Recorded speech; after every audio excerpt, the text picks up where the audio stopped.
일본 정부가 스마트폰과 반도체 제조에 꼭 필요한 세 가지 핵심 소재를 한국으로 수출할 때 규제를 강화하겠다고 발표했습니다. 우리 정부는 세계무역기구 제소를 비롯해서 필요한 대응 조치를 취하겠다고 했습니다. 도널드 트럼프 미국 대통령이 트위터를 통해 지난 4일 동안 놀라운 일이 일어났다고 밝혔습니다. 북한과 미국은 비핵화를 위한 실무 협상을 이달 중순에 다시 시작할 걸로 보입니다. 북한 매체는 북미 두 정상이 회담 결과에 큰 만족을 표했다고 전했습니다. 오늘 뉴스룸에 문정인 대통령 통일 외교안보 특보가 출연해서 판문점에서 남북미 정상들이 만나게 된 배경과 북미 협상에 대한 미국 내 분위기를 전합니다.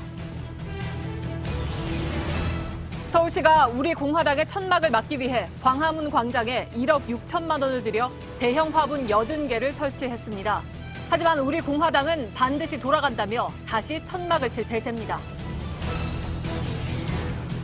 한국도로공사 톨게이트의 해고 수납원들이 직접 고용을 요구하며 청와대로 행진하려다 경찰과 충돌했습니다.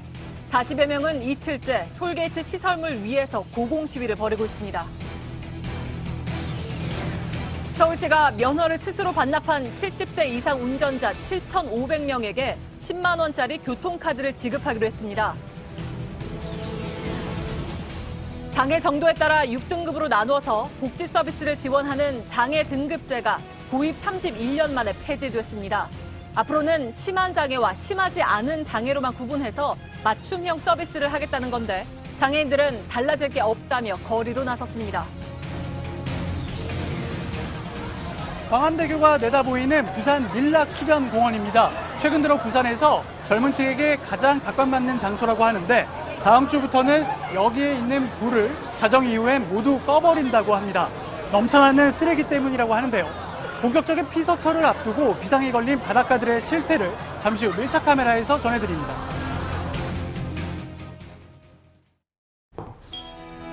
공기청정기가 도로 위로 내일을 바꾸는 현대수소 전기차. 예, 시청자 여러분, JTBC 뉴스룸을 시작하겠습니다. 우리 대법원의 강제징용 피해자에 대한 배상 판결이 나온 이후에 일본 정부는 이걸 어떤 식으로 보복을 할지를 연구해온 모양입니다. 오늘 일본 정부의 답이 나왔는데 반도체나 스마트폰 등을 생산할 때 없어서는 안 되는 핵심 품목들을 우리나라에 수출할 때 강한 규제를 한다는 것입니다. 일본 정부는 보복이 아니라고 강변하고 있지만 앞뒤가 맞질 않습니다. 또 우리만 어려워지는 것이 아니라 일본도 손해볼 각오를 해야 합니다. 먼저 서준석 기자가 보도해드립니다. 일본 경제산업성이 우리나라 수출에 대한 규제를 강화하겠다고 발표한 품목은 세 가지입니다. 스마트폰과 TV 등 액정 화면을 만드는 데 쓰이는 투명 폴리이미드와 반도체 기판 제작에 필요한 레지스트, 그리고 반도체 세정에 쓰이는 고순도 불화수소입니다. 이들 품목을 수출할 때 절차를 간소화하는 대상국에서 우리나라를 제외한 겁니다. 당장 오는 4일부터 우리 기업은 이 소재들을 들여올 때마다 일본 정부의 승인을 받아야 합니다. 승인 절차는 3개월 이상 소요될 수도 있습니다. 일본은 이번 조치가 한일 간 신뢰가 현저하게 손상됐기 때문에 내려졌다고 설명했습니다. 韓国との信頼関係の下でですね、輸出管理に取り組むことが困難になっていることに加えて、韓国に関連する輸出管理をめぐり不適切な事案が発生したこともあり、 일본은 통신기기 부품 등을 수출할 때도 허가를 받도록 하는 방안을 검토하고 있습니다. 교도통신은 일본 정부가 한국 정부의 징용배상 문제를 해결해달라고 했지만 사태가 진전되지 않자 강경 조치를 단행한 것이라고 보도했습니다. JTBC 서준석입니다. 예, 이렇게 일본 정부는 기습적으로 수출 규제 조치를 내놓았지만 보복은 아니다 하는 입장을 내놓고 있습니다. 물론 이걸 보복이라고 고백할 수는 없겠죠. 도쿄의 윤서령 특파원을 연결하겠습니다. 자, 일본 정부가 대항 조치가 아니다 이렇게 말을 했다는 거죠?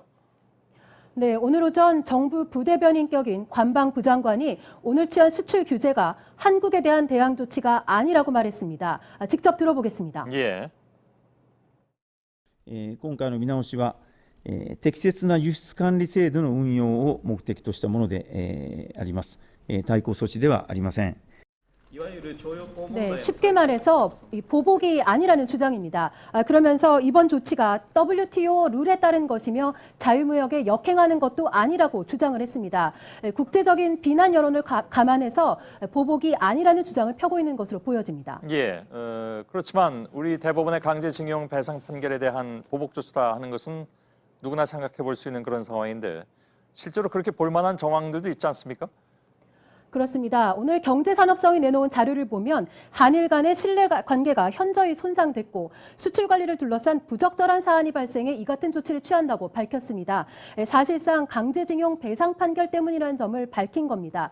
거기다가 한국만 꼭 집어서 조치를 발표를 했고 오늘 오전 10시에 일본 정부가 발표하기 전까지 한국 측에는 내용조차 알려주지 않았습니다.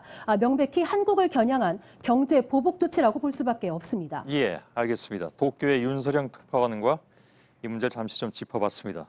잘 들었습니다. 자, 일본 정부의 이번 조치는 한국의 핵심 수출품인 반도체와 스마트폰을 직접 겨냥하고 있습니다.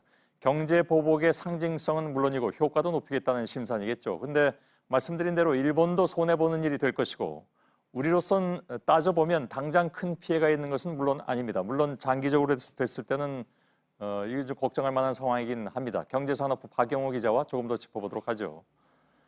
자, 일본이 수출 규제를 하겠다고 하는 것이 정확하게 어떤 것들입니까? 네, 모두 세 가지입니다.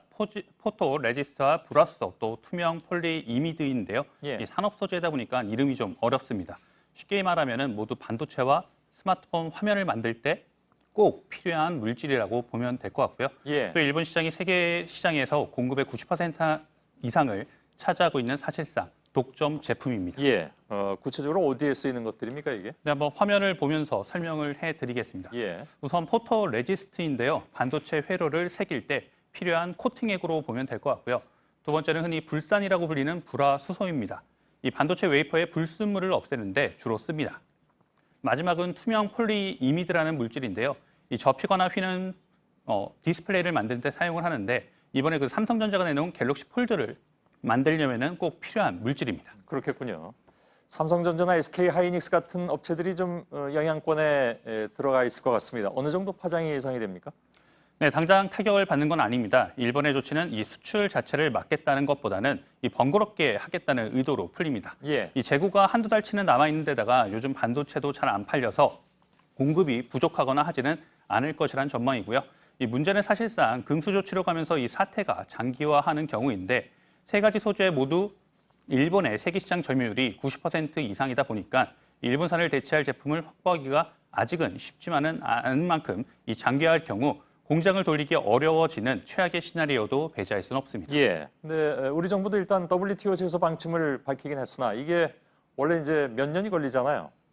결정이 나려면 뭐랄까 좀 직접적인 대응 조치를 취할 필요는 없는 것인가?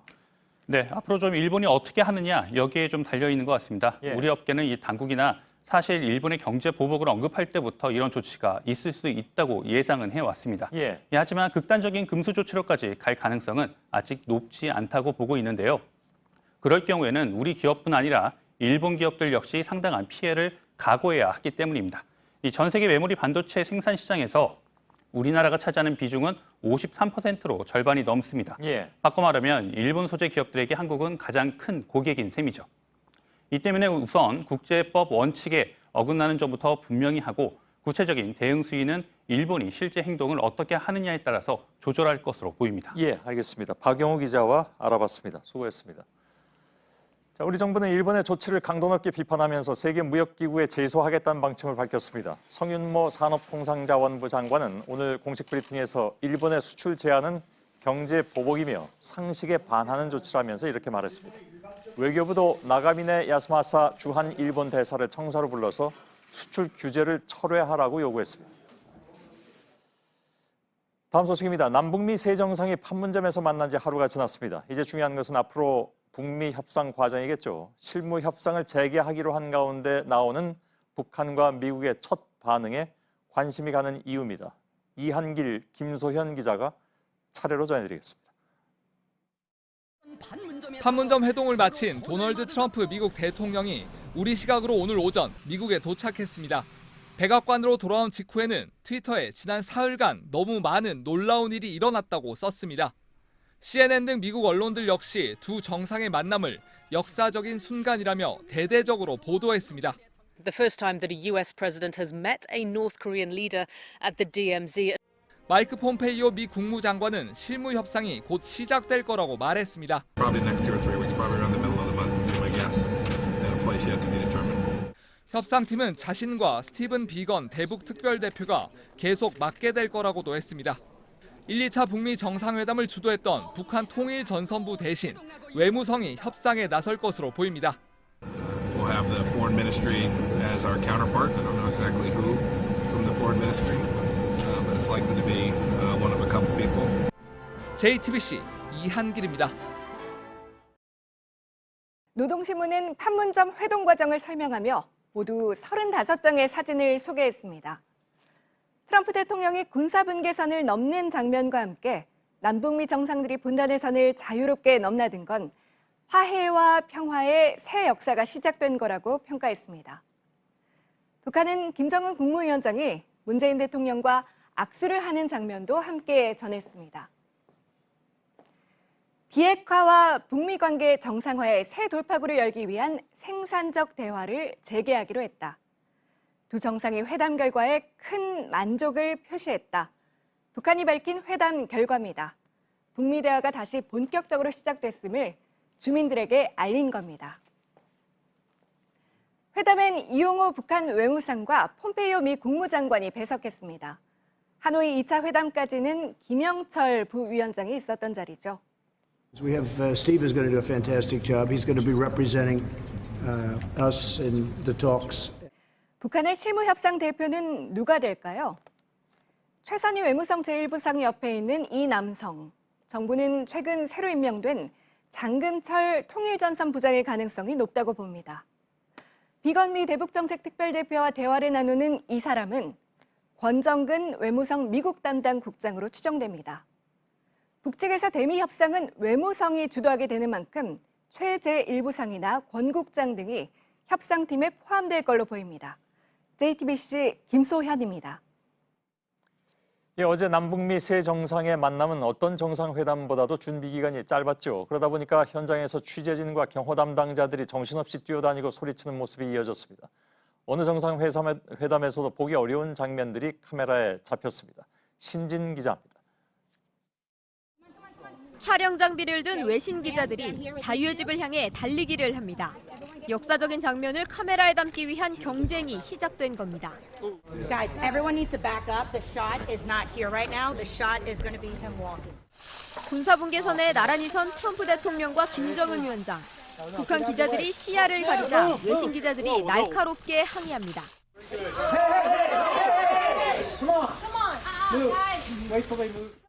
두 정상이 자유의 집 쪽으로 걸어오자 북한 경호원들이 취재진을 몰아냅니다. 올라가겠습니다. 동선이 엉키면서 아수라장이 됩니다. Where are they going? Guys, move to the. Where are they going? They're going straight. I can't move. They're going straight in. 가까스로 자리를 잡자 기습 질문이 이어집니다.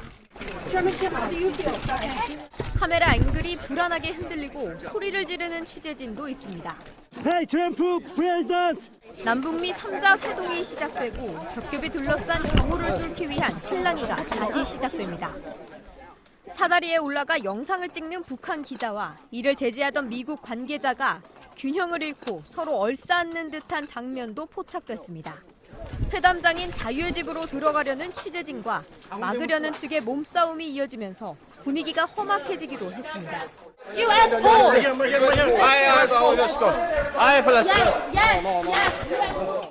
스테파니 그리샴 신임 백악관 대변인도 이 과정에서 몸에 이곳저곳 멍이 든 것으로 전해졌습니다. 기자들도 마찬가지입니다. That was a lot. I know. You really got it fast. Someone grabbed the service. Yeah. God. So we pulled it. 외신 기자의 카메라에는 한숨 소리가 고스란히 담겼습니다. JTBC 신진입니다.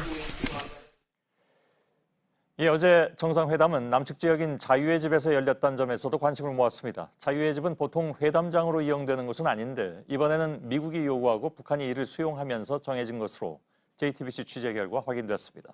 박현주 기자입니다. 정부 당국자는 미국이 자유의 집에서 회담을 열자고 요청했다고 밝혔습니다. 정보기관이 관리하는 평화의 집은 꺼렸다고도 전했습니다. 판문점 우리 측에는 자유의 집과 평화의 집이, 북측에는 판문각과 통일각이 있는데 보통 평화의 집과 통일각이 회담 기능을, 자유의 집과 판문각이 연락 기능을 맡습니다. 하지만 미국 측의 요구로 회담장으로 사용하게 된 겁니다. 동선도 고려 요소였습니다. 자유의 집과 군사분계선의 거리가 10여 미터 정도밖에 되지 않습니다. 또 미국 측은 한국군, 미군, 유엔군이 관리하는 자유의 집이 판문점 북측 지역 건물에 비해 트럼프 대통령 경호에도 용이하다고 판단한 것으로 전해졌습니다.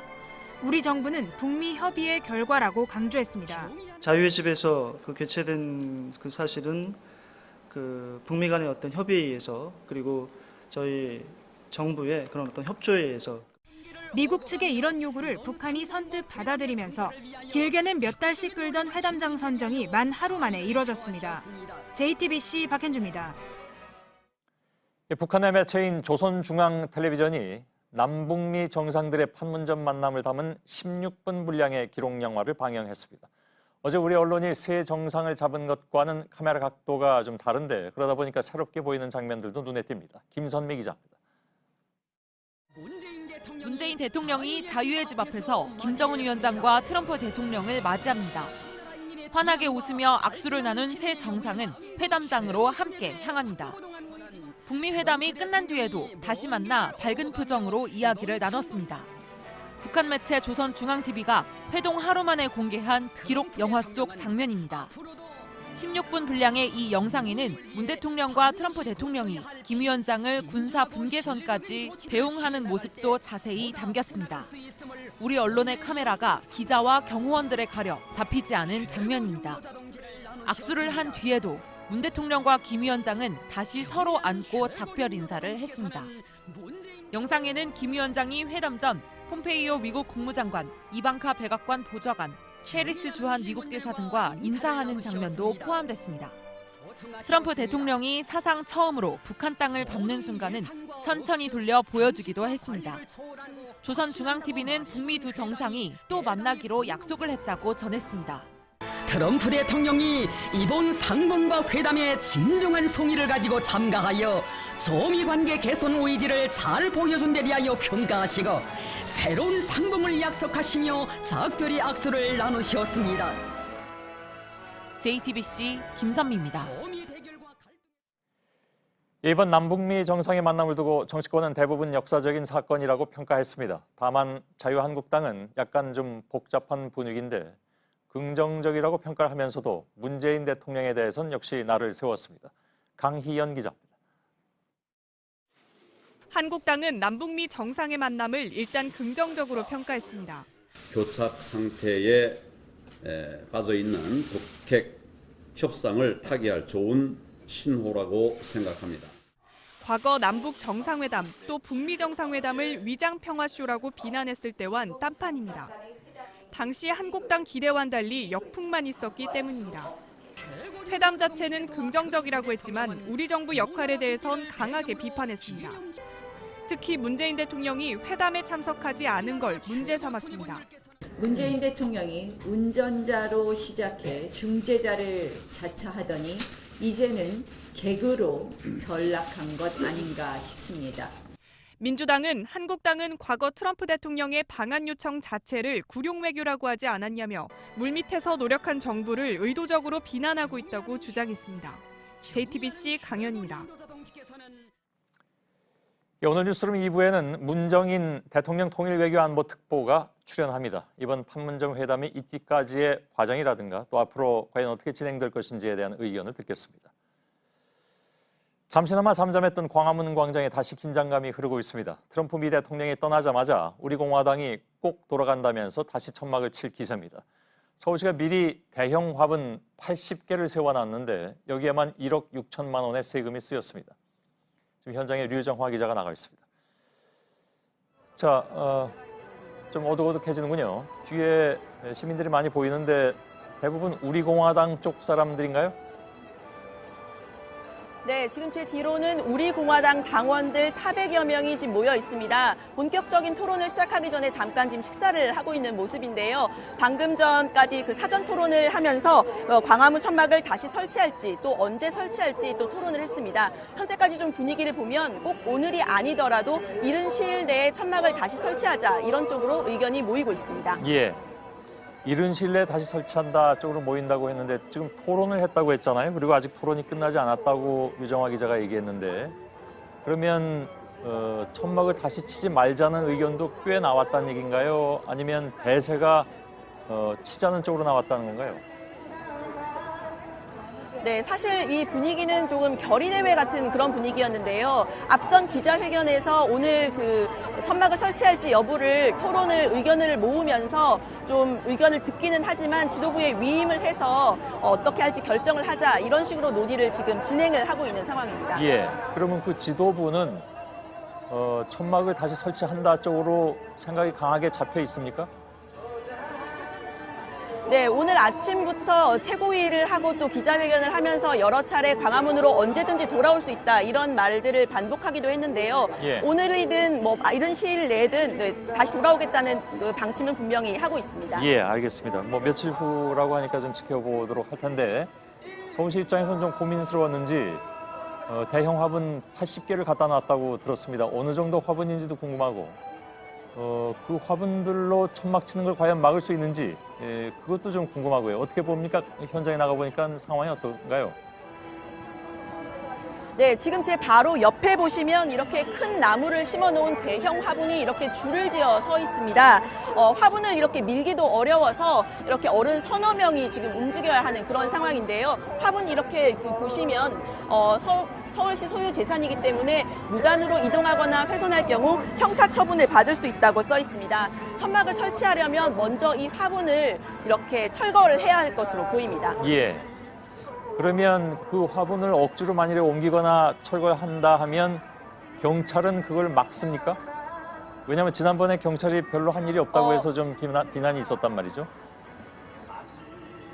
네, 경찰은 지금 이 천막 설치나 이런 부분들은 지자체 관할이기 때문에 상황을 주시하고 있는 상황입니다. 대신 아까 보신 것처럼 서울시의 재산이고 또 천막을 철거하는 이런 부분들은 서울시에서 관할을 하고 있기 때문에 만약에 천막을 다시 설치한다면 서울시에서 행정 대집행이나 또 시설 보호 요청을 다시 할 방침이라고 했습니다. 이 경우에 경찰은 다시 개입을 해서 서울시에게 적극적으로 협조하겠다는 그런 방침입니다. 예. 알겠습니다. 근데 시민들도 불편하다고들 많이들 얘기를 하고 지금 말씀드린 것처럼 이제 세금 문제이기도 합니다. 지금까지 들어간 돈이 얼마라고 서울시는 얘기하고 있습니까? 네, 일단 지난 25일에 행정 대집행이 있었는데 그때 2억 원이 들었습니다. 또 그 직후에 1차로 설치한 화분 15개의 비용이 3,900만 원이고요. 또 어제 2차로 설치한 화분 80개의 비용이 설치 비용까지 개당 200만 원씩 1억 6천만 원이었습니다. 벌써 4억 원이 든던데요. 그 인건비나 중장비 비용을 더하면 그 비용이 더 많이 들 것으로 보입니다.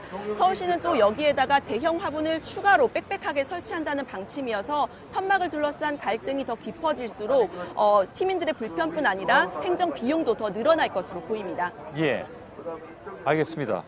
박민규 기자가 현장에서 둘러보고 리포트 준비했다고 하는데 잠깐 보고 류정화 기자 한 번만 더 연결하도록 하겠습니다. 세종문화회관 옥상에서 내려다본 광화문 광장입니다. 공화당 천막은 사라졌지만 일부 당원들은 여전히 이곳에 남아 있습니다. 서울시가 대형 화분을 갖다 놓으면서 멀리서 보면 마치 커다란 정원처럼 변해버린 모습입니다. 화분 높이는 3m가 좀 넘습니다. 제 키의 2배 정도 되는데요. 지난주까지 천막이 있던 자리를 모두 채우고 있는 겁니다. 이 화분은 80개가 넘는데요. 간격을 한번 재보면 2m 70cm 정도 됩니다. 작동을 그동안 멈췄던 이 바닥 분수도 다시 물을 뿜어내기 시작했습니다. 서울시가 이렇게 길을 좁히면서 천막을 칠 공간 자체가 없어졌습니다. 광장 바깥으로 이 공화당원들을 밀어낸 겁니다. 지난주 강제 철거 이후 한 차례, 트럼프 대통령 방한을 앞두고 한 차례, 이미 2번 천막을 옮긴 상황. 공화당 측은 이번에도 천막을 다시 치겠다고 했습니다. 천막 사태가 벌어진 곳은 이순신 동상 인근, 그러니까 광장의 앞부분입니다. 이 때문에 서울시가 광장 한복판에 있는 지하철역 9번 출구를 잠시 폐쇄하기도 했던 건데요. 문제는 이 광장에 아직 공간이 남아있던 겁니다. 당초 천막이 있던 곳에서는 수십 미터 이상 떨어진 곳인데 공화당 측이 이쪽에 기습적으로 천막을 설치할 가능성은 여전히 남아있습니다. 서울시가 화분 설치에 들인 돈은 설치비까지 개당 200만 원 수준, 총 1억 6천만 원에 달합니다. 상황이 반복되면 들어가는 예산은 커질 수밖에 없습니다. JTBC 박민규입니다. 유정화 기자, 지금 박민규 기자 리포트를 보니까 화분이 꽤 크다는 걸 이제야 좀 실감하겠군요. 근데 저거 말고 빈 공간에도 더 설치한다는 거잖아요. 그렇다면 마지막 질문인데요. 우리 공화당은 어디에다 천막을 설치한다는 겁니까? 저걸 다 막아버릴 텐데. 네, 그 부분을 포함해서 지금 논의를 진행 중인데요. 화분이 없는 쪽에 규모를 좀 줄여서 설치를 하거나 또 아까 리포트에서 보신 것처럼 저 뒤에 화분이 없는 세종대왕 동상 옆에 설치할 가능성도 있습니다. 우리 공화당은 오늘 세종문화회관 앞에 계단 앞에도 추가 집회 신고를 마쳤다고 밝혔기 때문에 그곳에 또 추가로 다시 설치할 가능성도 있습니다. 예, 알겠습니다. 광화문 광장에 나가 있는 류정화 기자였습니다. 네, 지금 서울 톨게이트에서는 이틀째 고공 농성이 이어지고 있습니다. 농성하는 사람들은 톨게이트 요금 수납원들입니다. 사측인 한국도로공사가 이들을 자회사로 편입시키려고 하자 여기에 반발해서 톨게이트 지붕 위로 올라간 겁니다. 이수진 기자입니다. 서울 톨게이트 지붕 위에는 검은색 천막이 설치되어 있고 그 밑엔 사람들이 앉아 있습니다. 곳곳에는 자회사는 기만이다, 직접 고용을 해야 한다는 구호가 적혀 있습니다. 톨게이트 요금 수납원 42명이 어제 새벽 7.5m 높이의 지붕 위로 올라갔습니다. 이들은 자회사 직원으로 전환하려는 한국도로공사와 갈등을 빚어왔습니다. 사장이 이전마다 계약해갖고 바뀔 때마다 사장은 나를 계약을 할까 안 할까, 너는 계약 안 하겠다 이러면 저희는 집에 가야 됩니다. 네, 지붕 위로 올라가지 못하도록 계단에는 저렇게 철조망으로 막아놓은 상황입니다. 그리고 농성자들이 7m 아래로 떨어질 수가 있기 때문에 아래에는 이렇게 안전 매트가 설치되어 있습니다. 이들은 자회사에 편입돼도 자회사 자체가 폐업할 수 있다고 말합니다. 톨게이트가 무인화될 수 있기 때문입니다. 이에 대해 한국도로공사는 정부의 가이드라인이라고 밝혔습니다. 정부 가이드라인에는 국민의 생명과 직결되는 업무에 대해서는 직접 고용을 하고 그 기타 업무에 대해서는 기관에서 자율적으로 판단을 해서 이렇게 하도록 돼 있는데, 또 자회사에 편입되면 본사에 직접 고용된 것과 같은 지위를 인정받는다고 설명했습니다. 톨게이트 수납원 약 700명은 청와대 앞으로가 노숙 시위에 들어갔습니다. 이 과정에서 경찰과 충돌해 노조원 16명이 다쳐 병원에 실려갔습니다. JTBC 이수진입니다. 오늘 오전 전남 광양의 포스코 제철소에서 갑자기 전기가 끊겼습니다. 공장이 멈춰서면서 혹시 모를 폭발을 막으려고 안전장치가 가동됐는데요. 가스를 태워서 강제로 빼내다 보니까 시커먼 연기와 불길이 피어올랐습니다. 정진명 기자입니다. 공장 굴뚝에 시뻘건 불길이 치솟습니다. 쉴 새 없이 뿜어져 나오는 시커먼 연기가 공장 주변을 뒤덮습니다. 오늘 오전 9시쯤 포스코 광양 제철소에서 갑자기 전기가 끊겼습니다. 제철소 코크스 공장과 고로 등이 모두 멈춰섰습니다. 이 같은 비상 상황에 굴뚝의 안전장치인 분리더가 열렸습니다. 불길과 검은 연기가 뿜어져 나왔습니다. 혹시 모를 화재나 폭발을 막으려고 배관 안에 남은 가스를 강제로 태워 밖으로 내보낸 겁니다. 주민들은 불안에 떨어야 했습니다. 까만 연기가 나고 그러니까 약간의 그런 건 무섭죠. 불이 이제 번질까 봐. 환경단체들은 제철소 측이 주민 대피는 물론 사고에 대한 설명이 전혀 없었다고 비판했습니다. 화재로 인해서 2차적인 제철 전반적인 시설에까지 영향을 미쳐서 매우 위험한 사태를 부른다라는 거죠. 포스코 측은 변전소 차단기를 수리하던 중 정전된 것으로 추정된다고 밝혔습니다. 환경당국은 대량으로 배출된 검은 연기에 몸에 해로운 성분이 없는지를 조사하고 있습니다. JTBC 정진명입니다. 1988년에 도입됐던 장애 등급제가 31년 만인 오늘 폐지됐습니다. 장애를 의학적인 기준에 따라서 등급을 나누다 보니까 정작 필요한 사람이 지원받지 못한다는 비판을 받아왔죠. 하지만 장애인들은 지금의 등급제가 없어져도 전혀 달라질 게 없다면서 잠수교로 나왔습니다. 반포대교에 가려진 잠수교처럼 자신들의 삶도 가려져 있다는 겁니다. 배양진 기자입니다.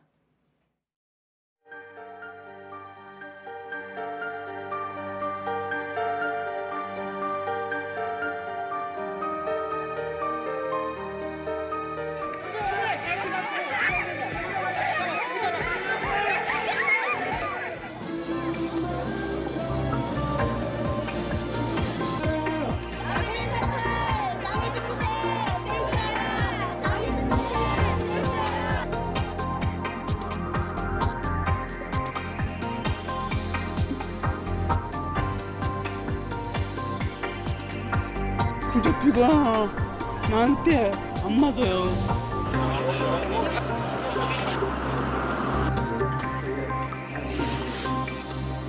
저같이 정적으로 계산이 없다기보다는 우선순위를 보지 않기 때문에 그렇습니다.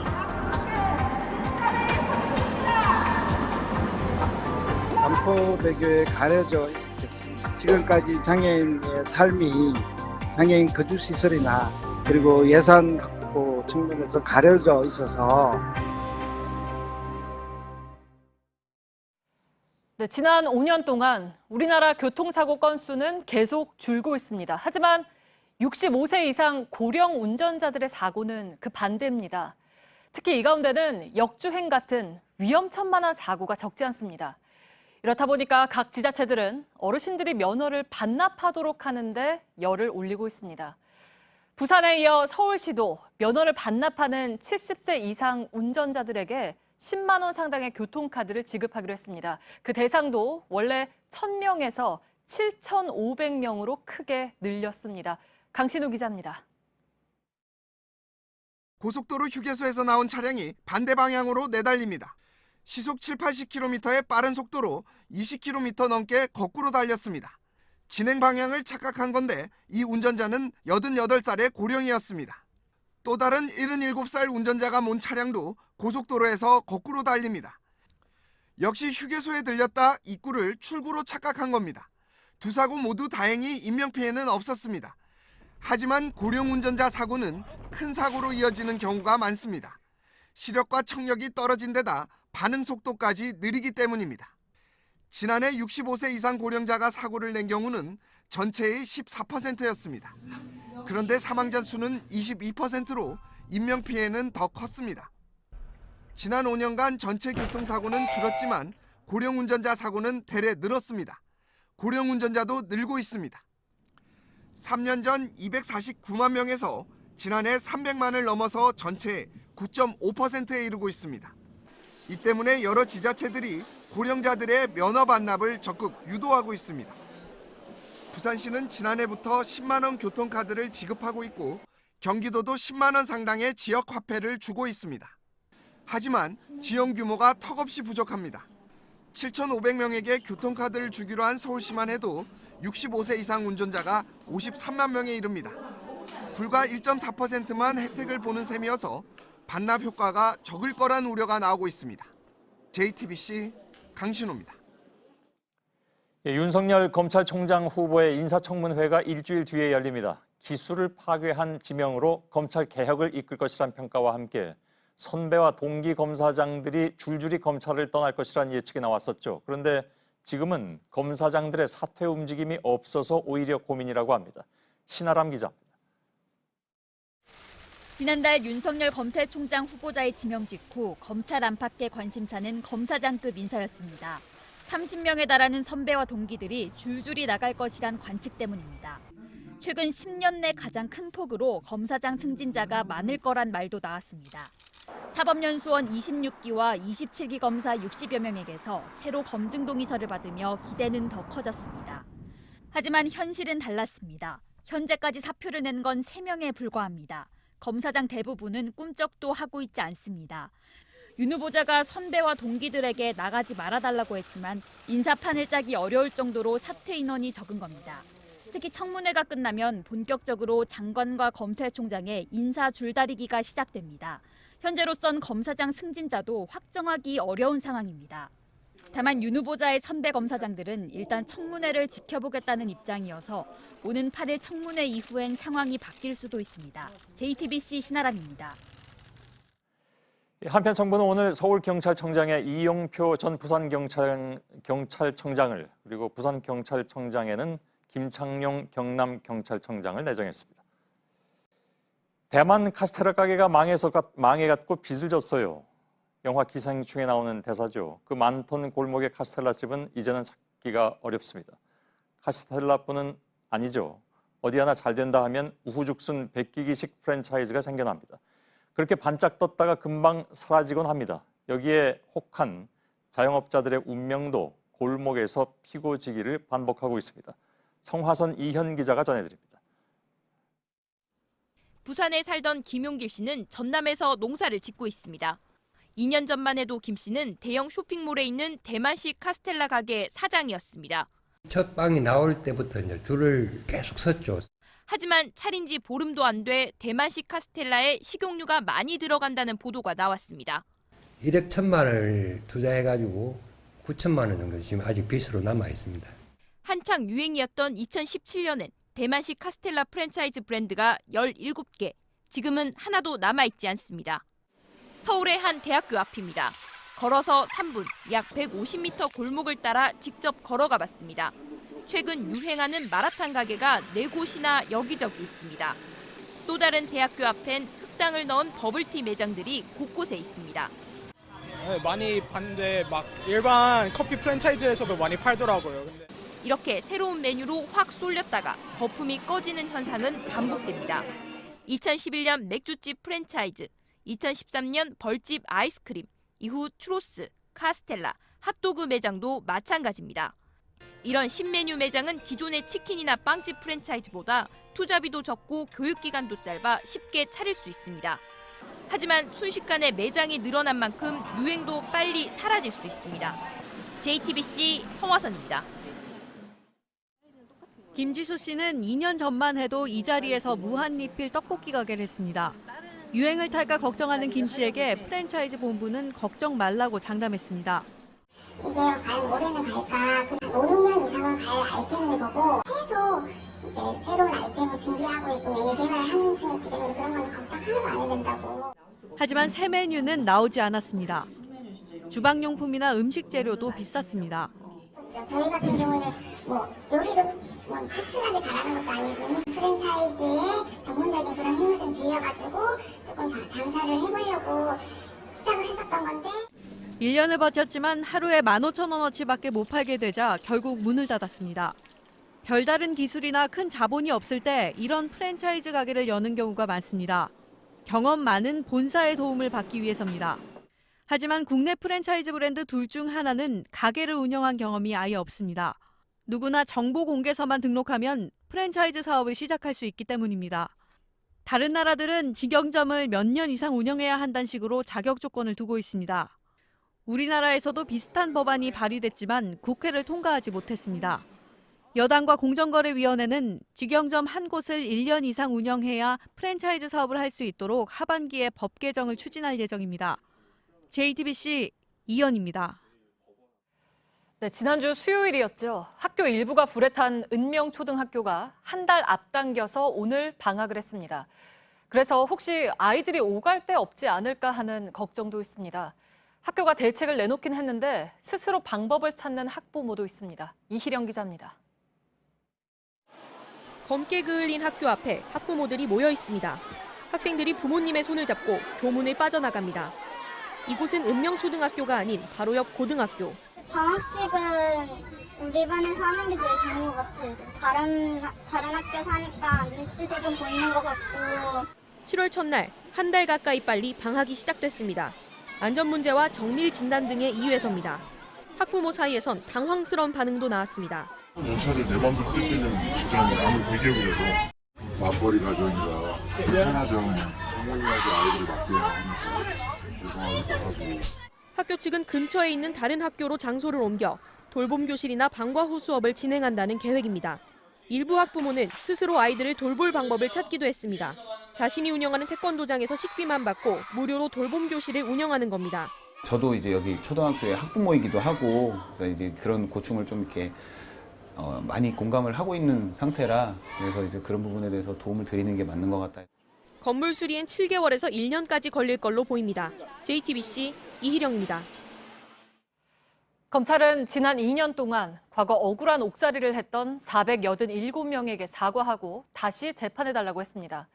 이들 가운데 긴급조치 위반 피해자 193명이 무죄를 받아서 명예를 회복했죠. 하지만 양승태 전 대법원장 시절의 대법원 판결 때문에 국가로부터 입은 피해를 배상받기는 어려운 상황입니다. 최윤경 기자의 보도입니다. 박mon구 시인은 1978년 반정부 시위를 했다가 긴급조치 9호 위반으로 6개월간 옥살이를 했습니다. 35년 만인 2013년 헌재가 긴급조치 9호를 위헌 결정한 뒤에야 다시 재판을 해 무죄 판결을 받았습니다. 하지만 억울한 옥살이에 대한 배상은 없었습니다. 국가가 뭔가 이렇게 자기들은 이제 잘못을 인정했다 그러면은 분명히 민사상으로도 국가 배상을 어떤 거 충분하게 어떤 인정하고. 검찰이 재심을 청구해 무죄를 받은 피해자 193명 역시 배상받을 가능성이 낮습니다. 양승태 대법원이 긴급조치는 정치행위라며 사실상 면죄부를 줬기 때문입니다. 이 때문에 고 김대중, 윤보선 전 대통령 등도 배상을 받지 못했습니다. 다만 길이 없는 건 아닙니다. 지난 4월 서울중앙지법에서 긴급조치는 대통령의 의무를 위반한 것이라며 국가의 배상 의무를 인정한 판결이 나왔기 때문입니다. 이 판결을 근거로 대법원이 양 전 대법원장 시절 판례를 바꾸면 배상 가능성이 다시 열리게 됩니다. JTBC 최윤경입니다. 최근 3년 동안 국민신문고에 올라온 미세먼지에 대한 민원이 6만 건이 넘는 것으로 나타났습니다. 해마다 2배씩 늘고 있습니다. 이런 민원을 반영해서 오늘부터 유치원과 초중 고등학교 교실에 미세먼지 측정기를 반드시 설치해야 합니다. 이상화 기자입니다.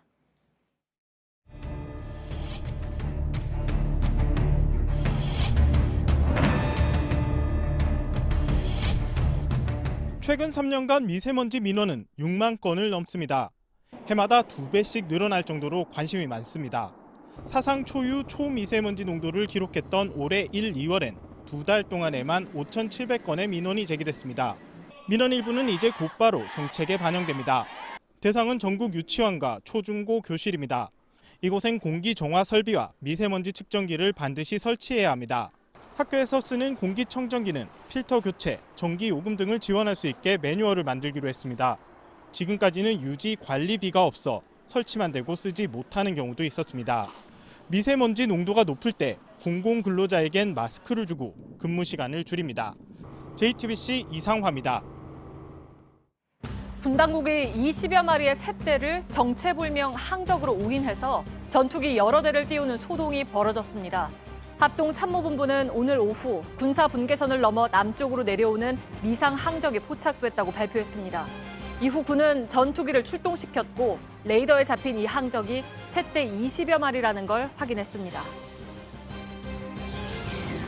농림축산식품부가 오늘부터 다음 달 31일까지 가까운 동물병원이나 동물보호센터에서 반려동물 등록 자진 신고를 받는다고 밝혔습니다. 이 기간에 신고하지 않으면 많게는 100만 원의 과태료를 내야 합니다. 집에서 개를 기르는 경우 반드시 등록해야 하고 고양이는 시범 등록 대상입니다. 오늘부터 국내 액화 석유가스 LPG의 공급 가격이 지난달보다 킬로그램당 100원 안팎 내립니다. 6개월 만에 가장 큰 폭으로 LPG를 쓰는 운전자나 식당 등은 7%에서 10%가량 연료비를 아낄 수 있게 됐습니다. 폭염을 앞두고 대전의 한 아파트 주민들이 경비실에 에어컨 11대를 선물하기로 했습니다. 에어컨 설치는 투표에 참여한 아파트 주민 600여 명 가운데 98%가 찬성해서 가능하게 됐습니다. 이번 결정으로 주민들이 더 내야 하는 전기요금은 한 집당 한 달에 100원 정도입니다. 가장 오랜 전통을 자랑하는 테니스 대회 윈블던이 오늘 개막합니다. 경기가 시작되지도 않았는데 팬들은 이미 텐트를 치고 기다리고 있습니다. 소풍처럼 즐거운 윈블던만의 독특한 줄서기 문화를 백수진 기자가 소개합니다. 빼곡하게 자리 잡은 형형색색의 텐트들. 햇살 아래서 한가롭게 먹고 마시고 공놀이도 하며 시간을 보냅니다. 자연을 즐기러 나온 캠핑족 같지만 사실은 목적이 좀 다릅니다. I hate camping. He's the only person can drag me out sleeping in a tent. 윈블던 입장권을 구하려는 테니스 팬들이 거대한 캠핑촌을 만들어낸 겁니다. 1877년 시작한 가장 오래된 테니스 대회. 윈블던은 까다로울 정도로 전통을 고집합니다. 선수들은 속옷까지도 흰색만 입어야 하고 관중석에서 140년 넘게 사랑받는 간식은 딸기와 생크림입니다. 입장권도 온라인으론 팔지 않습니다. 경기를 보려면 대회 1년 전에 우편으로 신청하고 추첨을 기다리거나 직접 줄을 서야 합니다. 특히 하루 500장만 파는 중앙코트 입장권을 구하기 위해선 며칠 전부터 야영도 마다하지 않습니다. We'll have to camp 2 nights back to back. I'm here to watch Federer. 폭염에도 빗속에서도 좋아하는 테니스 스타를 보기 위해 기꺼이 줄을 서는 관중들의 모습은 윈블던의 상징이 됐습니다. 주최 측이 아예 경기장 주변 공원을 개방하고 캠핑을 허락하면서 팬들은 기다리는 시간마저 윈블던의 일부로 즐기며 전통을 쌓아가고 있습니다. JTBC 백수진입니다. 완벽한 남자와 순종적인 공주. 그동안 할리우드가 그려온 여러 주인공들의 모습이지만 시대가 변하면서 이 오랜 공식도 깨지고 있습니다. 강나현 기자입니다. I want to go back on my trip with the girl who I really like and tell her how I feel. 엄청난 힘을 가졌지만 소심한 소녀는 지구를 구하는 일이 버겁기만 합니다. 멋있게 악당을 물리치려다가도 실수를 연발하고 속임수에 말려드는 스파이더맨. 여느 영웅과 다르지만 사랑받는 주인공이 됐습니다. No one in our world is perfect. It's just not possible, and I think he represents everyone in that way. 고귀한 태생 혹은 막대한 재산의 백인 남자. 할리우드 영웅의 필수 조건인 줄 알았는데 이제 다릅니다. 흑인을 비롯한 다양한 인종과 미모의 조력자에 머물던 여성이 주인공 자리를 차지했습니다. 공주를 내세워 꿈과 희망을 노래하던 디즈니의 눈도 바뀌었습니다.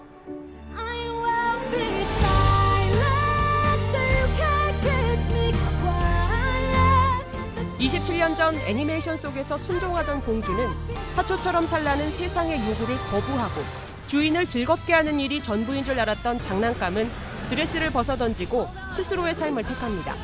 세상을 바꾸는 건 특별한 소수가 아니라 우리 모두라는 깨달음을 스크린도 담아내기 시작했습니다. JTBC 강나현입니다.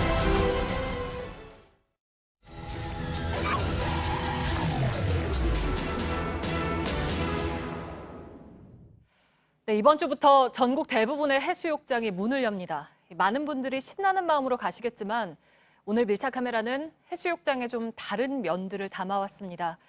해마다 커다란 쓰레기장이 되는 부산 바닷가의 실태를 정원석 기자가 전해드립니다.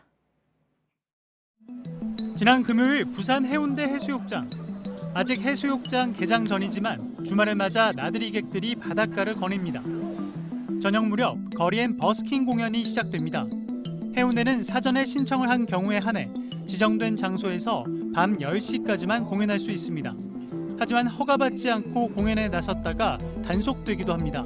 자리 자체가 저기 올라오서는 안 돼요. 통행 시장이 밤 늦게는 이제 여기 주거민들하고 호텔 쪽에도 민원이 너무 많이 들어와가지고. 바닷가에선 쉴 새 없이 폭죽이 터집니다. 폭죽을 터뜨리지 말라는 현수막을 걸고 안내 방송을 해도 소용없습니다. 해수욕장 및 포항도로에서는 폭죽 및 불꽃놀이가 금지되어 있습니다. 적발되면 5만 원의 과태료가 부과됩니다. 해수욕장 안에 백사장 내에서 불꽃놀이를 하는 것은 엄연히 금지가 되어 있지만 이렇게 아랑곳하지 않고 폭죽을 터뜨리는 모습은 쉽게 찾아볼 수 있습니다. 지금도 폭죽이 계속 터지면서 이 연기와 함께 매캐한 냄새가 진동을 하고 있는데요. 단속 현장에선 화약류 사용이 금지됐다는 사실조차 모르는 사람들이 많습니다. 그럼 폭죽 팔지 말아야죠. 신분증 좀 주시겠어요? 일단 애기들 키우고 있으니까 애들도 신기해서 호기심에 이제 가서 막 보고 할 경우에 이제 위험할 수 있으니까. 어떤 상인들은 파는 데만 몰두합니다. 9시 전에 하면 쟤들이 카트 타고 와서 막 이름 뭐 유명한 산마다 막 날린다고. 지금 말고 한 10시 넘어서 4개 10,000원이거든요. 광안대교와 해운대가 내다보이는 야경을 벗삼아 수많은 사람들이 공원을 꽉 채웠습니다. 대부분 돗자리를 펴고 음식을 먹거나 술을 마십니다. 최근 부산에서 많은 사람들이 몰린다는 밀락 수변공원입니다. 풍경도 좋고 사람도 많고 그렇게 해서 온 것 같습니다. 매 여름마다 이곳에서만 180톤씩의 쓰레기가 나옵니다. 취객들이 제대로 치우지 않는 경우가 많습니다. 지금 시간이 11시 40분인데 아직까지는 술자리가 계속 이어지고 있어서 사람들이 대부분의 돗자리를 가득 메우고 있습니다. 사람이 좀 빠지기 시작하는 2-3시간 정도 뒤에 똑같은 장소를 찾아서 어떻게 달라져 있는지 비교해 보도록 하겠습니다. 술자리가 계속돼 3시간을 넘게 기다렸습니다. 지금 시간이 새벽 3시인데 아까에 비하면 사람이 줄기는 했지만 여전히 늦은 시각치고는 많은 상태입니다. 한 가지 달라진 점이 있다면은 이 비어있는 돗자리들인데요. 누군가가 잠시 자리를 비운 것이 아니라 이 음식과 포장 용기들을 버린 채 그대로 자리를 뜬 겁니다. 마지막까지 있다가 간 적이 있는데 쓰레기가 진짜 많긴 하더라고요. 운동하러 나왔는데 전번에 새벽 4시에 나왔더니 이 쓰레기가 여기서 어디까지. 자원봉사자는 저녁 8시부터 새벽 2시까지 쓰레기를 수거합니다. 하지만 자발적으로 치우는 사람들 걸 정리하는 수준. 이걸로 한 60개, 70개 나와요. 아침에 한객 미화원들 치우면 우리가 배에 3배는 더 치우죠. 수영부는 자정 뒤 수변공원 내 조명을 끄겠다고 했지만 과연 효과가 있느냐는 말이 나옵니다. 불이 꺼져도 마실 사람은 모여서 더 마시고 휴대폰 조명 같은 걸 켜고 그냥 요 야경 보면서 새벽부터 환경미화원들이 청소를 한 결과 지금은 다시 한적한 바닷가 모습으로 되돌아왔습니다. 우리가 언제까지 이 바다 정취를 누릴 수 있을지를 생각해 본다면 쓰레기를 그냥 버리고 갈 수 있을까요? 밀착 카메라 정원석입니다.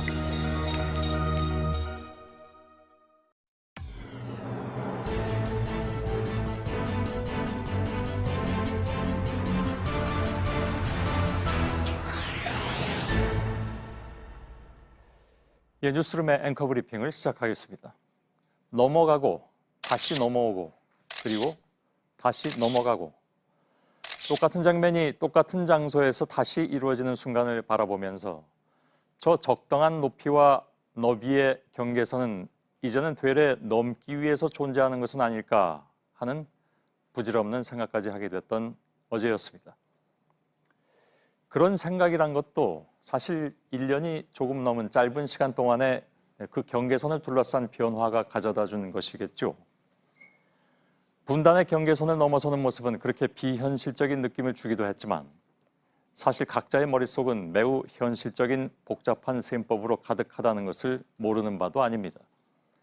누군가에겐 당장 내년에 선거가 걸려 있을 것이고 남과 북의 사람들에게 핵과 평화란 그 자체로 명운이 걸린 문제이기도 하니까요. 그래서 누군가는 파격, 즉 격을 파하고 누군가는 그 파격에 응했을 것입니다. 그리고 또 한 사람은 짐짓 한 발 뒤에 서 있던 것이고요. 그 세 사람을 보면서 역사의 진전이란 우연일까 필연일까를 다시 생각하게 한 하루. 지난 5월 남북한이 맞닿은 비무장지대 안에 있는 도라전망대에 그네가 한 대 생겼다고 합니다. 주황빛 기둥이 단단히 뿌리박은 이 그네는 조금 낯선 모양을 하고 있었죠. 서로 다른 이들이 호흡을 맞춰가며 타야 하는 3인용 그네였습니다. 누군가 한눈을 팔아서도 안 되고 똑같이 발을 구르며 마음을 모아야만 그네는 중력을 거스르고 하늘로 올라갈 수 있다는데 당연히 쉬울 리는 없습니다. 그러나 세 명이 눈과 마음을 모은 뒤에 똑같이 발을 구르며 하늘로 올라가면 비로소 시원하게 눈에 담기는 한반도 북쪽의 풍경. 비무장지대 북쪽 하늘을 향해 세워진 그 3인용 그네의 이름은 하나, 둘, 셋 스윙이었습니다. 그리고 그네가 설치된 지 한 달 만에 공교롭게도 세 사람이 모여서 발구르기를 시작한 셈이니 이 그네가 설치된 것도 우연이었을까, 필연이었을까라는 다소 부질없는 생각이 또 떠오른 하루. 오늘의 앵커 브리핑이었습니다.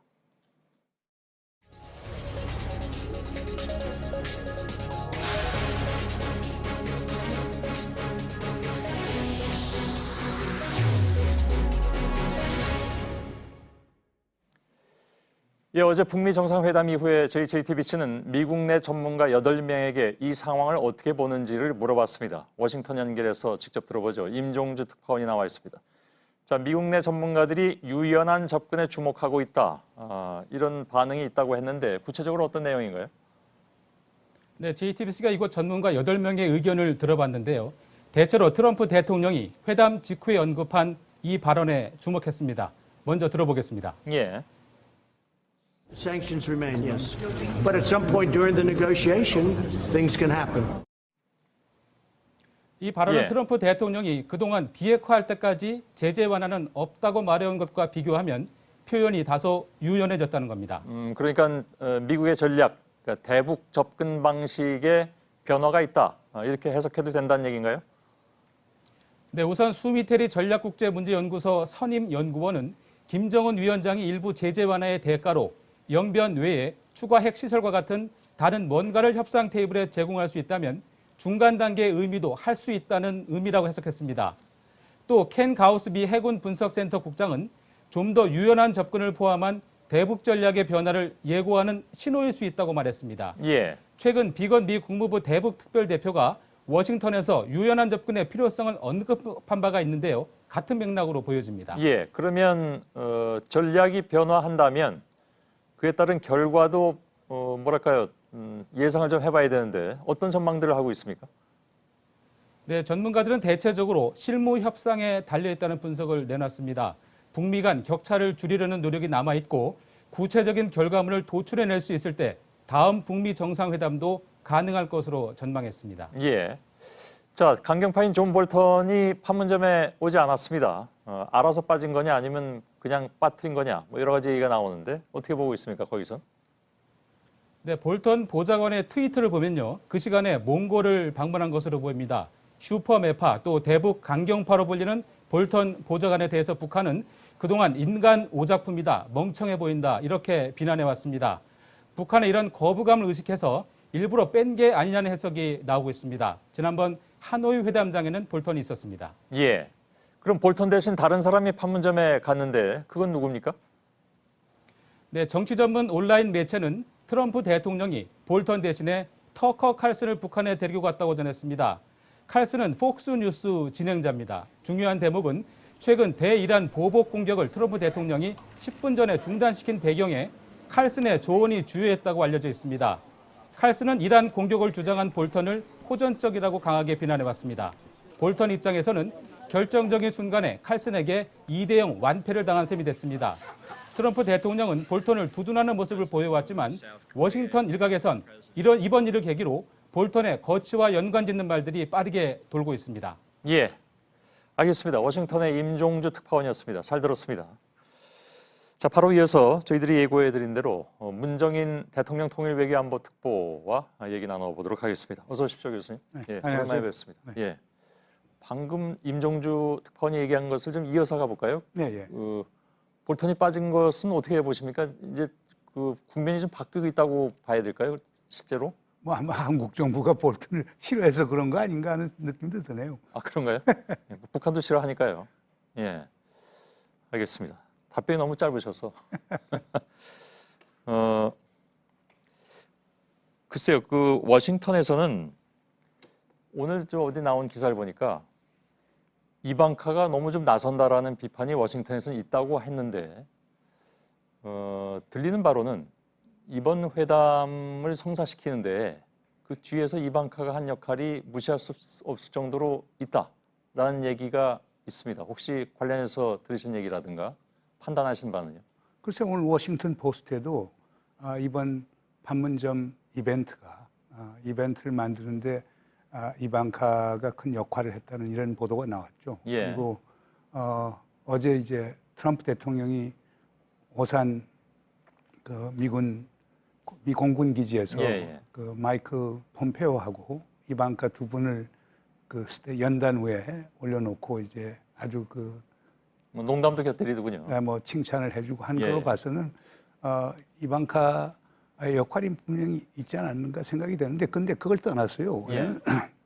작년 4월에 이제 제1차 북미 정상회담을 어디서 하느냐 하는 논쟁이 많이 벌어졌었거든요. 예. 뭐 그래서 뭐 하노이다, 싱가포르다, 뭐 유럽의 특정 국가의 얘기 나왔었는데 그때 한국 정부에서는 상당히 이제 판문점에 서길 바랬었죠. 예. 그래서 북미 정상회담 끝난 다음에 남북미 정상회담하면 상당히 좋을 것 같다는 그런 의견을 미 측에 전달을 했고 예. 아마 그게 트럼프 대통령에도 전달이 됐다고 저는 알고 있습니다. 예. 그 과정에서 그걸 이방카가 전달했다라는 글쎄 얘기. 그거는 뭐 그거에 대한 설이 여러 가지 있는데 예, 어떻든 간에 그래서 판문점이 그 리얼리티 쇼적 측면에서 예. 그 트럼프 대통령의 어떤 위상을 높여줄 수 있다라고 하는 그런 것이 각인되지 않았는가 하는 생각이 들어서요. 예. 이번 아마 오사카 G20이 왔을 때 서울 방문하면서 판문점을 선택한 거 아닌가 하는 그런 예. 추론이 가능할 것 같습니다. 판문점에서 열리도록 하는데 우리 정부가 지속적으로 예를 들어서 설득을 하는 과정이라든가 이런 것들이 있었습니까? 작년 4월에는 뭐 여러 경로를 통해서 우리 정부 측에서 미국 측에 판문점이 상당히 최적일 것 같다. 예. 그래서 그럼 그때도 얘기가 이미 나오긴 했습니다. 그때 많이 나왔었죠. 예. 그리고 트럼프 대통령 스스로가 판문점을 갑자기 이제 대안으로 꺼낸 것도 예. 그런 과정에서 나타난 것 아닌가 생각이 됩니다. 예. 그 김정은 위원장의 말을 들어보면 트위터 제안이 뭐 갑작스러웠던 건 맞는 것 같은데, 근데 그게 실제로 그렇게 하루 만에 일어날 수 있는 일이냐 이런 일들이 그래서 그 전에 있어왔던 작업이랄까 이런 것들에 대한 얘기는 혹시 들으신 바가 없으신지? 글쎄요, 그건 뭐 그냥 상식적으로요. 예. 기본적으로 친서 교환이 있었죠. 그리고 친서 교환을 통해서 서로 북한과 미국이 서로 대화하고 싶다는 의지를 강력히 표명을 했고요. 예. 특히 북측 입장은 결국에 톱다운 어프로치를 해야 되게 되는 거니까요. 톱다운 어프로치를 해서 현 교착 국면을 풀어나가려고 하면은 예. 결국 트럼프 대통령하고 그 회동이 상봉이 또 필연적일 것이고 이런 맥락 속에서 그 트위터는 하나의 트리거 역할을 한 것이고 예. 그런 일련의 과정 속에서 북미 정상 간 상봉의 여건들이 성숙되지 않았는가 생각됩니다. 예. 물론 이제 여기서 간과할 수 없는 것은 트럼프 미 대통령이 내년에 이제 선거를 앞두고 있다는 것이고, 그래서 뭐 일반적인 평가이긴 합니다만, 분석이긴 합니다만은 선거를 앞두고 당연히 이 이벤트를 잘 활용하는 것이다. 어느 정도 효과를 거뒀다고 판단하십니까? 글쎄요, 미국인은 지인 저에게 이제 이메일을 보내왔는데 예. 바로 판문점 그 이벤트가 벌어질 그 즈음에 민주당 대선 후보 TV 토론이 있었답니다. 예. 그것이 결국에 판문점 행사 중계 때문에 완전히 빛이 갔다라고 하는 얘기를 하면서 예. 정치적으로 결국 하노이 정상회담 할 때 마이클 코헨 청문회를 낸시 펠로시 하원 의장이 주도해서 열었지 않습니까? 예. 그래서 이제 그 한 방을 얻어맞았다라고 하면은 일종의 복수. 이번에는 일종의 그렇게 복수를 했다는 얘기가 예. 나오는데요. 근데 그 시간까지 계산했을까요? 그걸 떠나서도요. 근데 예. 기본적으로 트럼프 대통령 입장에서는 그런 국내 정치적인 운신의 폭을 넓히는데도 뭐 이용할 수 있겠지만은 예. 우선 그 현재 북핵 교착 상태가 해결이 돼야 트럼프 대통령의 정치적 운신의 폭도 넓어지는 거거든요. 예. 그러니까 그런 의미도 이제 분명히 있었고요. 그 다음에 또 우리 남북 관계가 지금 교착 상태에 있다는 걸 트럼프 대통령이 잘 아니까 또 예. 이런 기회를 통해서 남북 간의 어떤 관계 개선의 어떤 모멘텀도 마련해 주려고 하는 것 아닌가. 그러니까 일석삼조라고 얘기할 수가 있겠죠. 예. 반대로 이제 김정은 국무위원장의 경우에 글쎄 어저께 뭐 트럼프 미 대통령이 만일에 안 왔으면 자신이 민망했을 뻔했다라고 얘기는 했으나 거기를 안 오리라고 생각한 사람도 그렇게 많지는 않았습니다. 뭐 오긴 오겠지라고 했는데 물론 올 때도 본인이 또 원하는 바가 있으니까 오는 것일 테고요. 분명히 얻은 것이 또 있을 텐데 그건 뭐라고 보십니까? 글쎄 우선 지난 2월 27일, 28일 하노이 2차 북미 정상회담에서 상당한 타격을 받은 건 분명한 사실이거든요. 후일담이 많이 나왔죠. 그러니까 하노이 충격을 극복하는데 예. 상당히 큰 도움이 되지 않았는가 생각이 됩니다. 그리고 그것도 다른 사람이 아니고 예. 세계의 최강의 국가라고 하는 미국의 대통령이 먼저 만남을 요청했다라고 하는 점에서는 뭐 김정은 위원장으로서는 국내 정치적 입지가 상당히 좋아지겠죠. 예, 그것도 잘 이용을 하겠죠. 오늘 나온 보도도 보면 그런 것 같고요. 그런 면에서 글쎄 어제 그 만남이 뭐 여러 가지 극적 효과를 거둔 것은 틀림이 없어 보이는데 특히 이제 두 사람이 서로 쌓여있던 일종의 특히 이제 김정은 위원장한테 쌓여있던 일종의 트라우마랄까 그런 것들은 지금 오늘 북측의 보도를 보면 완전히 해소된 것 같긴 합니다. 이제 두고 봐야 되겠죠. 뭐 과정에 있기 때문에요. 예. 그러니까 이제 뭐 두 정상이 이제 합의를 한 거는 2, 3주 이내에 실무 협상을 재개하기로 했으니까요. 예. 실무 협상을 통해서 구체적 진전이 있었을 때 예. 북이 원하는 걸 지금 얻을 수 있는 것이기 때문에 지금은 조금 시기상조 아닌가 생각이 그렇겠죠. 듭니다. 예. 제가 이제 그 트라우마를 극복했다는 것은 물론 이제 실무 협상을 해봐야 되는데 적어도 하노이 직전의 상황까지의 심적 상태로는 갈 수 있었던 것이 아닌가 이번 만남을 통해서. 이런 건 있었을 것 같아요. 예. 우리가 그때 하노이 상황을 복기를 해보면은 예. 하노이에서 트럼프 대통령이 결국 박차고 나온 셈이거든요. 왜냐하면 트럼프 김정은 위원장은 더 소위 협의를 하고 싶었을 예, 때 예. 결국에 자 우리 그 노란 봉투에 넣은 자 우리가 원하는 핵 화생 무기 미사일 이거 전부 폐기하라. 예. 그럼 북한 경제 밝은 미래를 보장해주겠다고 해놓고 던지고 나온 거거든요. 예. 그 후에 트럼프 대통령의 행보를 보면은 예. 그 김정은 위원장에 대해서 상당히 미안하게 생각하는 게 많았던 것 같아요. 우선 어떤 면에서 그랬습니까? 그러니까 가령 예를 들어서 나는 지금도 김정은 위원장에 대해서 변치 않은 신뢰를 갖고 있다. 나는 좋은 관계에 있다. 예. 나는 대화를 하고 싶다. 계속 이런 메시지를 보냈거든요. 그러니까 그거는 저 70 중반에 노 정치인이 예. 30대 중반의 젊은 정치인에 대해서 어떤 미안한 감을 가졌고 그런 것을 이번에 만남으로써 그걸 부분적으로 해소해 줄 수 있는 것 아닌가 하는 그런 예. 느낌이 좀 듭니다. 근데 역시 근본적인 것은 뭐 조금 아까 저희들이 그 미국 전문가들의 답변을 통해서 듣긴 했으나 미국의 이번 그 비핵화 협상에 임하는 전략이 근본적으로 혹은 부분적으로 변하는 것이냐 변하지 않는 것이냐 하는 것에 상당 부분 달려 있겠죠. 예를 들어서 일괄 타결로 가겠다고 계속 한다면 여전히 좀 어려운 그런 상황이 될 것 같고 그 부분에 있어서 미국의 전략 변화가 실제로 있다고 보십니까? 제가 지난 6월 19일 날 예. 미국 아틀란틱 카운슬에서 한 회의에 참석을 했었어요. 예. 그때 스티브 비건 특사도 왔는데 예. 스티브 비건 특사가 상당히 재미있는 발언을 두 가지를 했어요. 예. 하나는 미국이나 북한이나 보다 유연한 자세를 취할 필요가 있다. 미국 정부 관리가 북한에 관해서 유연한 자세를 취해야 되겠다는 표현을 한 것은 제가 처음 들었거든요. 예. 그리고 두 번째로는 제재에 관한 얘기는 하지 않으면서 그 북한에 대한 security assurance, 안전 보장이죠. 우리 말로는 소위 체제 보장이라고 하는 건데 예. 그거에 대해서 논의할 가능성이 있다라고 하는 것을 시사한 바가 있었거든요. 예. 그리고 어저께 뭐 트럼프 대통령도 제재는 계속되지만 그 과정에서 뭐 어떤 변수가 있을 수도 있다라고 하는 것을 보면은 그 하노이에서 미국이 제시한 특히 존 볼튼이 만들어 놓은 그 전부 아니면 전무라고 예. 하는 일괄 타결 방식에 부분적 변화가 있는 것 아닌가 하는 것이 추정이 됩니다. 예. 그 부분적 변화가 서로 실무 협상을 하는 과정에서 조금씩 더 긍정적인 쪽으로 이른바 이제 전향적인 쪽으로 움직이게 된다면 그만큼 희망을 가져도 되지 않나 하는 생각도 드는데 그런 메시지가 예. 트럼프 대통령으로부터 나오지 않았다라고 하면은 김정은 위원장이 그렇게 밝은 모습을 보이면서 예. 자유의 집을 떠나지는 않았을 겁니다. 그렇기 예. 때문에 그 점에 대해서는 그 구체적인 내용은 모르지만 두 정상 간에 어느 정도 타협의 예. 가능성을 모색한 것 아닌가 이렇게 생각이 됩니다. 예. 두 사람의 대화는 문재인 대통령에게도 전달이 됐다고 했는데 그 내용을 그렇다면 청와대도 파악을 하고 있긴 하겠군요. 그렇죠. 오늘 뭐 강경화 장관에게 전달했다니까요. 예. 청와대에 들어갔겠죠. 알겠습니다.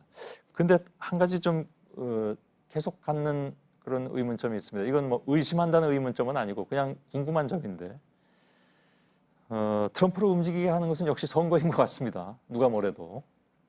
그렇다면 미국의 이른바 이제 대선 가도에서 트럼프가 북한 변수를 뭐 어찌 됐든지 간에 자신한테 유리하게 이용을 할 텐데 그것이 실제로 미국의 정가나 미국의 대중들에게 통하는 방법일까요? 다시 말하면 대북 관계를 해결함으로써 혹은 상당 부분 개선함으로써 트럼프가 표를 많이 얻을 것이냐. 근데 따지고 보면 그렇지 않은 부분도 있느냐. 어떻게 봐야 될까요? 글쎄, 그건 5월 달이죠. 스티브 비건 특사가 서울 왔을 때 저랑 이제 한 1시간 정도 이제 서로 환담을 한 적이 예. 있었습니다. 그래서 제가 그때 한 그 이틀 전에 제가 워싱턴을 다녀왔었는데 예. 그래서 제가 비건 특사 보고 그랬습니다. 워싱턴을 갔더니만은 한 90%가 예. 비관주의자. 대북 관계 그러니까 비핵화에 대해서 예, 비핵화 협상의 전망에 대해서 90%가 비관주의자, 회의주의자, 냉소주의자더라. 예. 그중에 한 10% 정도가 낙관적 전망을 가졌는데 그 10% 중에서도 9%는 조심스러운 낙관론을 펴고 예. 한 1% 정도가 잘 될 거라고 하는 낙관론을 갖더라. 이렇게 그러면 했더니만 그렇게 얘기했더니만 스티브 비건이 뭐라고 하냐면 자기하고 그 옆에 이제 알렉스 옹과 이제 앨리슨 후커 그 같이 있던 예. 자기 팀들 이 우리 모두는 낙관론자다. 그러면서 1%에 속한다. 예, 예. 그러면서 한 가지 더 얘기를 하더라고요. 프레지던트 트럼프가 그 1% 속한다고 그런가요? 얘기를 하더라고요. 예. 그러니까 그런 점에서 본다면은 아마 트럼프 대통령 그게 본인이 이제 사업을 하면서 뭐 갖는 감일런지 모르지만은 협상을 통해서 북한 핵을 문제를 해결할 수 있다라고는 예. 낙관론을 갖고 있는 것 같습니다. 그러니까 지금 말씀하신 99%의 뭐 냉소든 비관이든 아니면 신중론이든 그 사람들이 그렇다면 실제로 트럼프의 생각대로 비핵화 부분이 상당 부분 개선됐을 경우에는 매우 우호적인 것으로 돌아선다라는 믿음이 있는 모양이죠. 저는 그렇게 봅니다. 왜냐하면 예. 우선 당장 정말 북한이 말이죠. 그 풍계리 핵실험장 폐기한데 예. 뭐 국제 사찰단을 초청한다든가 예. 그다음에 평양선언 5조 1항에서 약속했던 동창리 예. 미사일 엔진 실험 시설이라든가 발사대를 선제적으로 폐기하고 예. 그러면서 영변 핵시설에 대한 전면 폐기로 들어간다라고 하는 것. 예. 그리고 그걸 행동으로 보일 경우에는요. 그 트럼프 대통령이 원하는 빅딜을 얻지 못한다고 하더라도 예. 미국의 전반적인 평가는 상당히 긍정적 평가를 할 것으로 그럼 지난번에 알고 있습니다. 볼턴이 얘기했던 대로 영변 플러스 알파 당신들 더 숨겨놓은 게 있지 않느냐라는 내용. 뭐 그것 때문에 이제 상당 부분 결렬된 그 이유를 따지는데 어저께 판문점의 두 사람의 회담에서 혹시 그런 부분이 논의가 되면서 미국 입장에서 혹은 북한 입장에서 한 발짝씩 더 뭐 내놓을 것, 다시 말해서 한 발짝씩 더 양보할 것이 논의가 됐을까요? 글쎄, 그거에 대해서는 제가 이제 추정하기가 어려운데요. 예. 그러나 이제 우리가 뭐에 주목해야 되느냐면요. 2월 28일 한밤에 그 리용호 외무상이 예. 기자회견을 했었어요. 그때 이제 그 트럼프 대통령이 발언에 대해서 수정을 가면서 어떤 얘기를 했었느냐면 예.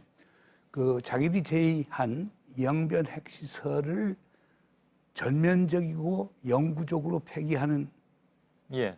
한 경우에 그리고 미국이 그에 대한 상응 조치를 했을 때는 그 과정을 통해서 신뢰가 쌓이게 되면 추가 조치를 할 수 있다고 얘기를 한 적이 있거든요. 예. 저는 그 리용호가 얘기하는 추가 조치와 그 다음에 미국에서 얘기하는 플러스 알파라고 하는 게 접점이 좀 있을 수 있다고 봅니다. 그래서 예. 제가 볼 때는 영변 플러스 알파에서 영변 D를 통해서 북미 간의 신뢰가 쌓이게 되면은 예. 알파 문제는 얼마든지 이제 논의할 수 있는데 하나 여기서 주의할 게 있습니다. 그것은 뭐냐면 입증의 책임은 미국과 우리 측에 있는 겁니다. 예. 북의 입장에서는 감추려고 그러겠죠. 그러겠죠. 그러니까 우리가 확실한 정보와 데이터를 갖고 북이 소위 거부할 수 없는 예. 그런 그 증거를 갖고 북과 이제 토의를 해 나가야 되겠죠. 그러면서 북이 거기에 자발적으로 협력할 수 있도록 만드는 게 그게 앞으로 어떤 외교적 노력이 어떤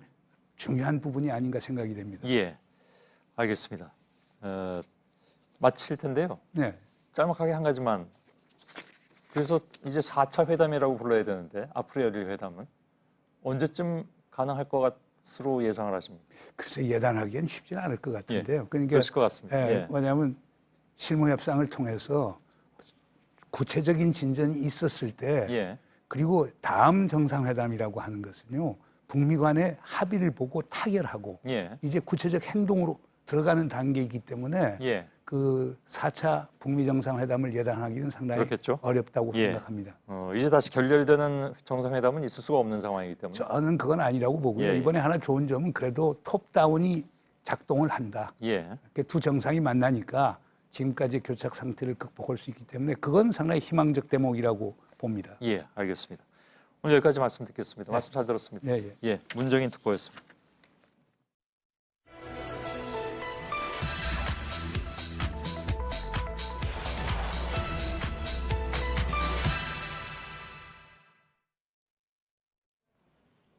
네, 팩트체크 시작하겠습니다. 지금 보시는 것처럼 오늘부터 이가혁 기자가 새롭게 팩트체크를 이끌어 가겠습니다. 환영합니다. 네, 열심히 취재하고 또 알기 쉽게 전달하겠습니다. 오늘은 팔짱 낀 김정숙 여사 외교 결례 논란을 팩트체크해 보겠습니다. 먼저 이 그림을 한번 보시죠. 네. 네, 이게 오늘 하루 종일 온라인에서 많이 공유가 됐는데 한번 보셨나요? 네, 이거 온라인 여기저기에 지금 돌아다니고 있어요. 영상으로도 돌아다니고 있는 걸로 알고 있는데 제목을 좀 보면 네.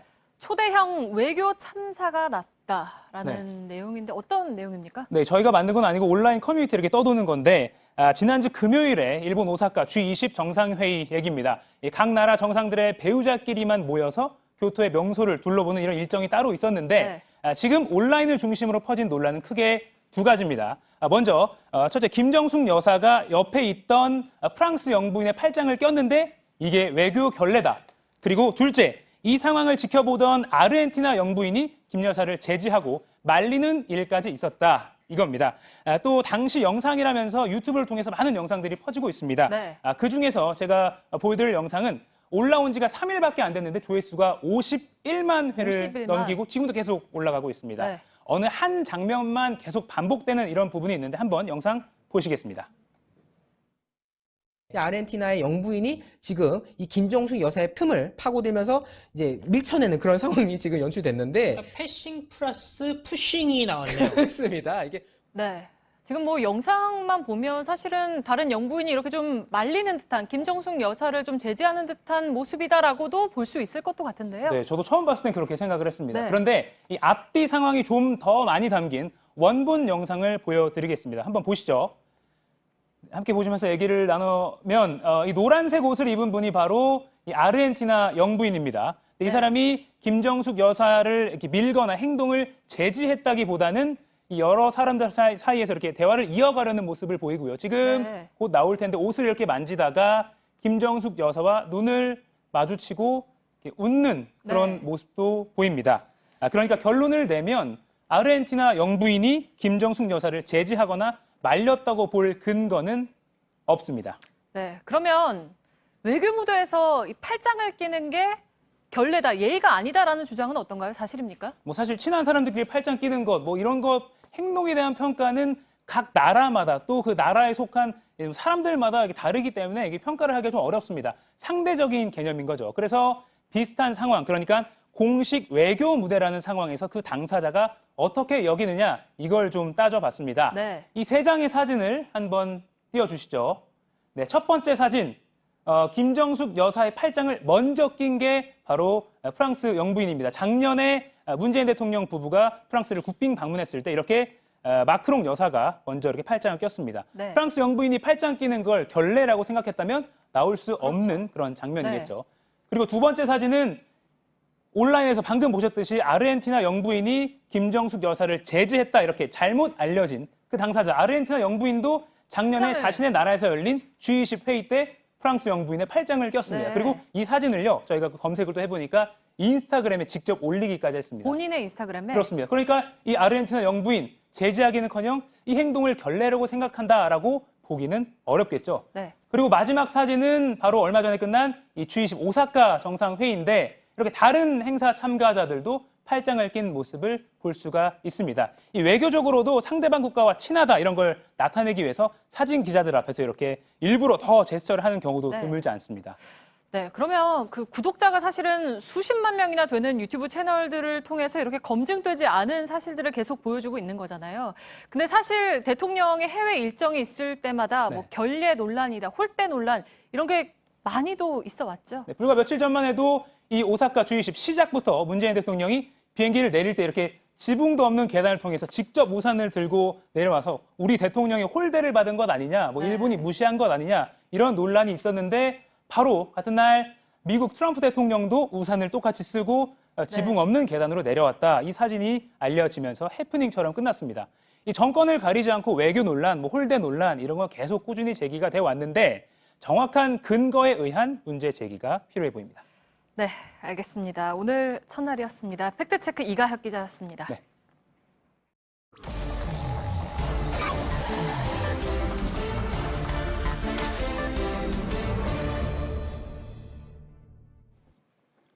예, 비하인드 뉴스를 시작하겠습니다. 박성태 기자가 나와 있습니다. 어서 오세요. 예.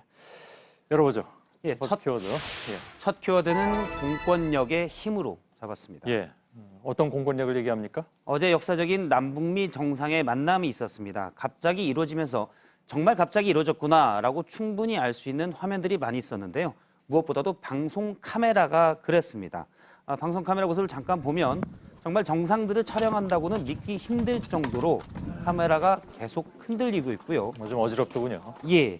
실제로 어제 생방송에 투입됐던 JTBC의 한 PD는 6개로 송출되는 현장 화면을 계속 보고 있다가 하루 종일 어지러웠다라고 고통을 토로하기도 했습니다. 트럼프 대통령과 김정은 위원장이 기념 촬영을 할 때도 전혀 정제되지 못한 장면들이 나왔는데요. 잠깐 보도록 하겠습니다. 예.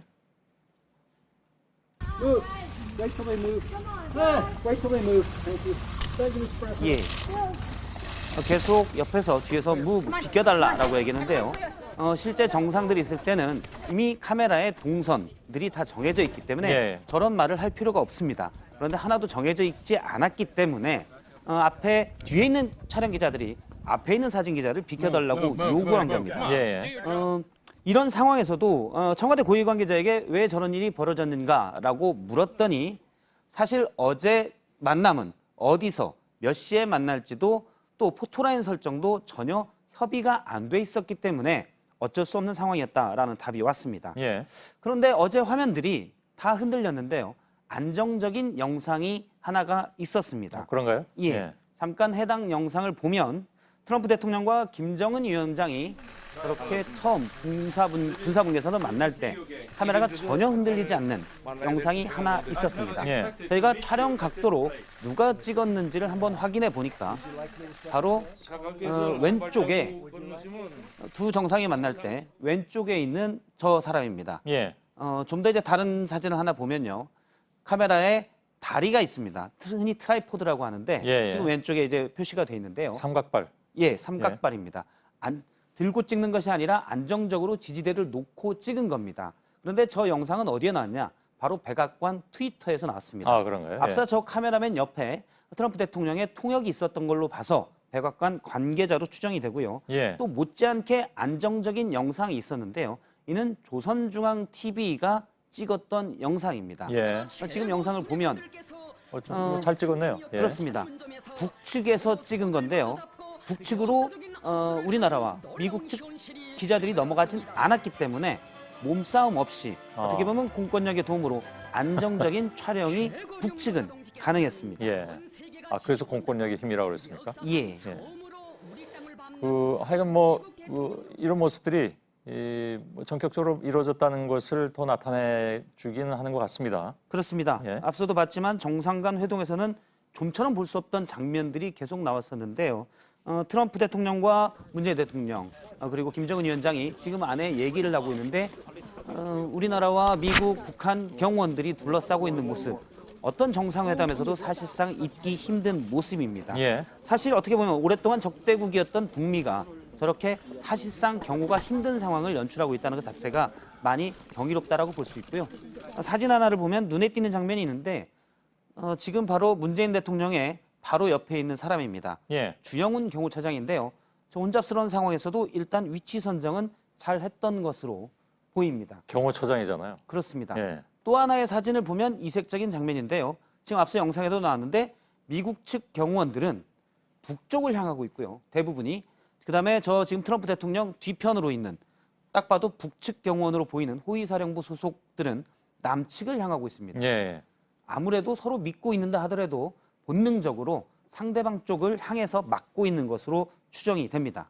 온라인에서 눈에 띄는 영상도 하나 있었는데요. 지금 잠깐 보면 왼쪽이 북측 경호원인데 잠깐 다시 보면 손으로 툭 치자 오 하면서 잡는 듯한 모습이 나왔습니다. 서로 아는 사이 같네요. 그렇습니다. 이미 네 번째 남북 정상이 만나기 때문에 혹시 구면이 돼서 친해진 것 아니냐라는 해석도 나왔습니다. 두 번째 키워드는요?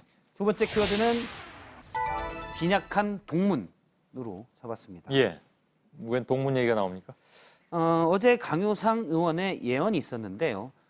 본인이 알고 있는 외교 안보 채널을 이용했더니 DMZ 회동은 있을 수 없을 것이다. 처음에 얘기를 했다가 바로 3시간 뒤에 만나자 예측이 빗나갔다라고 얘기를 했습니다. 예. 아시는 바와 같이 강 의원이 외교부 후배를 이용해서 한미 정상의 통화 내용을 유출한 적이 있기 때문에 혹시 정말 강 의원이 뭔가 아는 것 아니냐라는 얘기가 기자들 사이에서 어제 오전까지 나왔었는데 예. 사실과 달랐습니다. 이에 대한 비판이 민주당에서 있었는데요. 잠깐 들어보겠습니다. 이 이야기는 채 3시간도 지나기 전에 완전히 허위라는 것이 드러나며 더 이상 정보를 주는 고등학교 후배가 없다는 사실만 입증했습니다. 예. 사실 강 의원의 후배가 이미 징계를 받았고 원래 외교부에 있던 징계를 받았고 또 동문들이 선처를 요청한 적이 있습니다. 이런 예. 사실을 봐서는 설령 외교부에 아는 후배가 남아 있어도 고급 정보는 주기 힘들지 않겠냐 이렇게 보입니다. 예, 알았습니다. 자, 채널이 틀릴 수도 있긴 한데, 근데 아무튼 그렇게 적절한 상황은 아니었던 것 같습니다. 그렇습니다. 예. 앞서도 이제 강 의원에게 고등학교 후배가 유출했다가 해당 학교에서는 동문들이 선처를 요청하고 그런 적이 있기 때문에 사실 고급 정보를 줬다가 어떻게 취재원 보고가 안 돼 있었기 때문에 똑같은 상황은 쉽지 않을 것으로 보입니다. 세 번째 키워드 들어가죠. 세 번째 키워드는 나도 나비로 잡았습니다. 예. 무슨 노래 제목 같기도 하고 뭡니까? 예, 푸른 나비가 어제 논란이 됐는데요. 김정숙 여사가 그제 트럼프 대통령과의 만찬 때 입었던 옷에 착용했던 브로치입니다. 아, 뭐 사드 반대 뭐 이거 오늘 얘기가 됐던 거 아닌가요? 그렇습니다. 예. 한국당의 민경욱 대변인이 사드보다 김정숙 여사가 사드보다 북핵을 원한다는 뜻인가라고 페이스북에 올렸는데요. 예. 앞서 언급하신 것처럼 파란 나비는 2016년 성주 주민들이 사드 반대 운동의 상징으로 썼고요. 파란 나비 효과라는 다큐멘터리 영화도 제작된 바 있습니다. 저 뜻을 의미하는 나비를 미국 대통령을 만날 때 브로치로 착용한 것 아니냐라고 민경욱 대변인이 주장한 셈인데요. 오늘 논란이 되자 청와대 관계자가 해명을 했습니다. 지금 김정숙 여사가 착용했던 나비 브로치가 위고요. 그다음에 푸른 나비 효과의 나비 브로치가 아래인데 보기에도 다릅니다. 그러니까 나비 모양과 푸른색 계열이라는 것만 비슷하고 청와대 관계자는 청록색 나비 모양의 그냥 브로치라고 했습니다. 제가 인터넷 쇼핑에서 찾아보니 푸른색 계열의 나비 모양 브로치는 2, 3만 원대에 팔리고 있었습니다. 민경욱 대변인의 성급한 일반화의 오류로 보입니다. 뭐 문제 제기하는 사람이나 또 일일이 해명을 해야 되는 사람이나 또 전해주고 있는 박성택이잖아. 뭐 좀 딱하다는 생각도 일견하게 됩니다. 잘 들었습니다. 가짜 뉴스가 계속 또 있을 수가 있기 때문에요. 알았습니다. 네, 내일은 전국이 맑겠습니다. 낮 최고 기온은 서울 30도, 대전 29도로 대구와 강원 영서 지역은 31도까지 오르겠습니다. 전국의 초미세먼지 농도는 좋음에서 보통일 거란 예보입니다. 오늘 끝나고 소셜 라이브를 진행하겠습니다. 어제 판문점 회담 취재한 기자들, 정재현 기자, 또 심수미 기자도 나올 예정입니다. 저희들은 내일도 최선을 다하겠습니다. 여러분 고맙습니다.